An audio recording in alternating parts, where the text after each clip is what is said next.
Hello everyone, welcome to my organic garden. तो friends, आज की जो मेरी वीडियो है वो हल्दी प्लांट को किस तरीके से लगाना, मतलब कच्ची हल्दी से प्लांट किस तरीके से आपको लगाना है और ग्रो करना है उसके ऊपर है। तो ये जो अपने सामने आप देख रहे हैं ये बहुत सारी कच्ची हल्दी है। जैसे हम लोग की अदरक होती है उसी तरीके से हल्दी भी होती है। तो ये कच्ची हल्दी है जिसमें बहुत सारी ग्रोथ होना स्टार्ट हो गई है। तो आज इसी को मैं लगाने की बात करूँगा। और ये मेरी लास्ट ईयर की हल्दी जो मैंने हार्वेस्ट की थी वही वाली है। और ये पूरे साल ही मेरे किचन में रखी हुई थी, खुली, बिना किसी कवर के, बिना किसी चीज़ के, ऐसी डायरेक्ट रखी हुई थी। और उसके बाद इस टाइम जब बारिशों के मौसम में इसमें बहुत सारी ग्रोथ स्टार्ट हो गई। तो अब मैंने सोचा कि इसमें ग्रोथ स्टार्ट हो गई तो इसको फ़ोन लगा दिया जाए। अगर मैं आपको देखिए ये वाला दिखाऊँ, देखिए इसमें कितनी अच्छे से ग्रोथ हो रही है। ये एक पूरा क्लम है कई सारी हल्दी का। और इसी तरीके से मेरे बहुत सारी हल्दियों में ग्रोथ हो रही है। और जिनमें ग्रोथ नहीं हो रही है फ्रेंड्स, उनको भी मैं लगा दूंगा और उनमें भी ग्रोथ होना स्टार्ट हो जाएगी। तो फ्रेंड्स, ये वो टब है जिसमें मैं हल्दी लगाऊंगा। और हल्दी लगाने का जो प्रोसेस होता है बहुत ही सिंपल होता है। आपका शुरू से लेके हार्वेस्ट तक पूरा ही जो प्रोसेस होता है वो काफ़ी सिंपल होता है। अभी जो मैंने आपको कच्ची हल्दी दिखाई, आप ऐसे मार्केट से जाके आप किसी शॉप पे पूछेंगे जहाँ पे इस तरह के सामान मिलते हैं कि कच्ची हल्दी दे दी, तो आपको थोड़े से पैसे में ऐसे ही गड्ढ से अदरक की गांठ होती है वैसे ही इसकी गांठ दे देंगे हल्दी की। और उसमें अगर ऐसे मेरी तरह स्प्राउटिंग नहीं भी हो रही होगी तब भी आपको कोई टेंशन की बात नहीं है। खाली ला के उसको मिट्टी में आपको लगा देना है और पानी देना है और आपके प्लांट में, मतलब आपकी हल्दी के उस गांठ में ग्रोथ स्टार्ट हो जाएगी। फिर ऊपर प्लांट्स निकल आएंगे और ऊपर पत्तियाँ निकलने लगेंगी। और फिर मार्च के, अभी आप इस टाइम अगस्त के महीने में मैं लगाने जा रहा हूँ, तो उस टाइम आप लगाएंगे। और फिर मार्च से अप्रैल के महीने में वो जो हल्दी की ढेर सारी ऊपर फोलिज ग्रोथ होगी वो अपने आप सूख जाएगी। जब वो सूख जाएगी तो वो आपको इंडिकेशन होगा कि अब आप अपनी हल्दी हार्वेस्ट कर सकते हैं। तो उस टाइम आप अपनी हल्दी हार्वेस्ट कर लेंगे और फिर आप उन हल्दी में से एक दो गांठ बचा के नेक्स्ट ईयर लगाने के लिए बाकी सारी हल्दियों को यूज़ कर सकते हैं। तो अब मैं इस टब में हल्दी आपको पूरा प्रोसेस लगा के करके दिखाता हूँ। और लास्ट 2 इयर्स मैंने जिस टब में हल्दी लगाई थी वो ये वाला टब था। ये थोड़ा सा छोटे साइज़ का था और अब इसमें बहुत सारे गॉम्फ्रीना के प्लांट्स निकले हुए हैं। तो ये सारे ही जो हैं ये गॉम्फ्रीना के प्लांट्स हैं और ये इसके अंदर एक नहीं बहुत सारे प्लांट्स हैं। मैं एक गॉम्फ्रीना का प्लांट लाया था और फिर अभी गर्मियों में जब बाहर गया था तो वो मर गया था, बट उसने जितने भी सीड्स पूरे में डिस्पर्स कर दिए थे तो उन सीड में से ये बहुत सारे गॉम्फ्रीना के प्लांट्स निकल आए हैं। तो अब मैं इसमें हल्दी नहीं लगा रहा हूँ और इसी के अंदर ग्लैडियोलस के बल्ब भी लगे हैं ठंडक के। तो वो ठंडक आते ही अपने आप ग्रो होना स्टार्ट हो जाएंगे, मुझे उम्मीद है। तो इसलिए मैं इस बार इसमें नहीं लगा रहा हूँ बल्कि दूसरे वाले टब में लगा रहा हूँ। तो आपको बताने के लिए मैंने ये वाला हल्दी का भी क्लम ले लिया है, और क्लम कह रहा हूँ, ये थोड़ा पार्ट है उसका ले लिया है तोड़ के क्लम से। और अगर आपकी हल्दी अगर स्प्राउटेड ना होगी तो उसमें थोड़ा सा डिफरेंस हो जाएगा आपको गाड़ने में, और अगर उसमें स्प्राउट होगा तो डिफरेंट हो जाएगा। मेरे पास इत्तेफाक से कोई भी ऐसा स्प्राउट हल्दी की गाढ़नी इसमें स्प्राउट ना निकला हो। इवन कि जो मेरे पास सबसे छोटा है उसमें भी देखिए छोटे से स्प्राउट निकला हुआ है। तो वैसे तो ये बहुत अच्छी हल्दी की एक पहचान है कि सब में स्प्राउट निकल आए, बट आपको डिमॉन्स्ट्रेट करने के लिए मैं इन दोनों को ले रहा हूँ। आप लोग ऐसे मान लीजिएगा जैसे इनमें स्प्राउट्स नहीं निकले हो, मतलब इसमें स्प्राउट निकले हुए हैं बट आप समझने के लिए सोचिएगा जैसे इन दोनों के अंदर स्प्राउट्स नहीं है। तो फ्रेंड्स, आपकी जो हल्दी की ये गांठ होगी इसको अगर आप कंफ्यूज हैं कि आपको सीधी लगानी है, मतलब इस तरीके से आपको मिट्टी के अंदर डालना है कि इस तरीके से डालना है, तो इस कन्फ्यूज़न से सबसे अच्छा जो तरीका ये होता है कि आप हमेशा मिट्टी पे गांठ को इस तरीके से लेटाल दीजिए।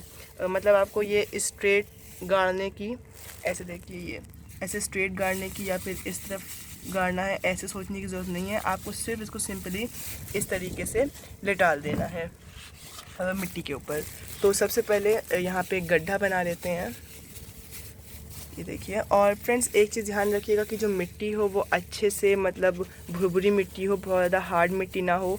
तो मैंने इसमें एक हिस्सा मिट्टी और एक हिस्सा गोबर की खाद मिला के लगाऊंगा, जो कि मेरी मिट्टी ऑलरेडी काफ़ी ही सॉफ्ट और भुरभुरी रहती है। और गोबर की खाद मिलाने के बाद ये और अच्छे से भुरभुरी हो जाओगे। आप इसमें वर्मी कंपोस्ट और कोकोपीट भी मिला सकते हैं। तो इस चीज़ का पूरा ध्यान रखिएगा। और ये देखिए मैंने ये गड्ढा बना लिया है। और अब अगर ये मेरी हल्दी में से मान लीजिए यहाँ पे स्प्राउट नहीं है तो मैं इसको लेके सिंपली ऐसे रख दूँगा लेटाल के।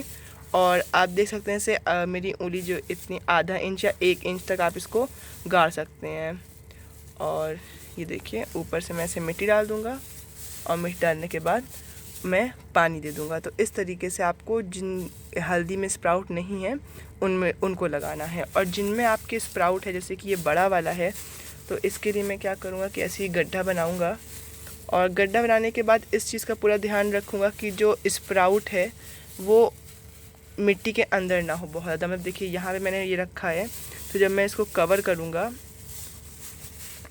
तो ये देखिए इस तरीके से थोड़ा सा स्प्राउट बाहर निकला रहने दूँगा इसका। जो कि मेरे स्प्राउट्स बहुत ज़्यादा बड़े हो गए हैं, इसलिए मैं यहाँ पे छोड़ रहा हूँ। वरना अगर स्प्राउट इतना छोटा हो, जैसे कि आप इस वाली में देख रहे हैं, तो अगर आपका स्प्राउट इतना छोटा सा निकला हो तो आपको ऐसे नहीं निकाल के छोड़ना है, उस केस में आपको पूरा गाड़ देना है। बस इस चीज़ का ध्यान रखिएगा कि स्प्राउट मिट्टी के थोड़ा बहुत ज़्यादा नीचे गहराई में ना दबे। तो देखिए ये मैं आपको फिर से दिखा देता हूँ, 1 मिनट, शायद मैं तो जल्दी कर दिया। तो ये देखिए ये मैंने मिट्टी में गड्ढा खोद के इसकी हल्दी की गांठ रखा, और जब मैं अब इसको मिट्टी से कवर करूँगा तो ये मैंने इसको कवर किया। अब देखिए अब यहाँ पे थोड़ा सा स्प्राउट दिख रहा है, तो इसमें थोड़ी सी मिट्टी में और डाल के इसको पूरा पैक कर दूँगा। तो जब स्प्राउट इतने थोड़े थोड़े निकले हों तो आपको पूरा पैक करना है।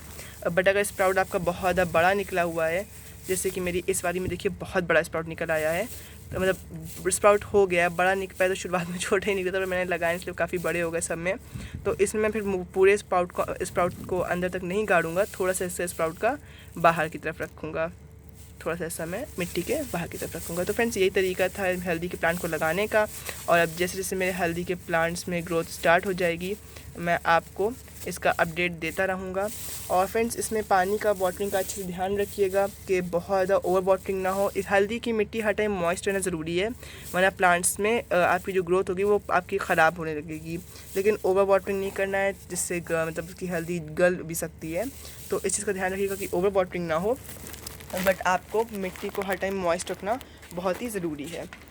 तो फ्रेंड्स और लाइट के बारे में बात करें तो फुल सन में रखिएगा, तो आपके प्लांट की बहुत अच्छी ग्रोथ होगी। जो अगर आप ये शेड में रखेंगे तो आपके प्लांट की बिल्कुल भी अच्छी ग्रोथ नहीं होगी, इसलिए आपको फुल सन प्रोवाइड करवाना ज़रूरी है। मतलब 4 से 5 घंटे की, 3 से 4 घंटे की धूप तो मिले ही कम से कम, इस चीज़ का ध्यान रखिएगा। तो ये पानी लाइट की रिक्वायरमेंट हो गई, और आप गोबर की खाद शुरू में दे देंगे, और फिर आप जैसे 2-3 महीने में, अगर वैसे फ्रेंड मैं अपने हल्दी के प्लांट्स में कभी भी खाद बीच में नहीं डालता हूँ, लेकिन अगर आप हर महीने के गैप पे खाद दे देंगे तो बहुत ही अच्छी बात है। और इसमें बहुत ज़्यादा पोटेशियम रिच तो नहीं, लेकिन हर से DAP, अगर केमिकल जो मैं ये नहीं यूज़ करता, मैं सरसों खली और गोबर की खाद का पानी या प्याज का पानी ये सब डालता हूँ। तो आप ये सब भी डाल सकते हैं, और केमिकल्स में इसमें आप DAP भी डाल सकते हैं। तो फ्रेंड्स अगर आपको ये वीडियो अच्छी लगी हो तो वीडियो को लाइक कीजिएगा, शेयर कीजिएगा, चैनल को सब्सक्राइब करना बिल्कुल मत भूलिएगा। कोई क्वेश्चन हो तो आप कमेंट सेक्शन में पूछ सकते हैं, मैं आपको उसका बहुत जल्दी से जवाब दूंगा। Thanks for watching.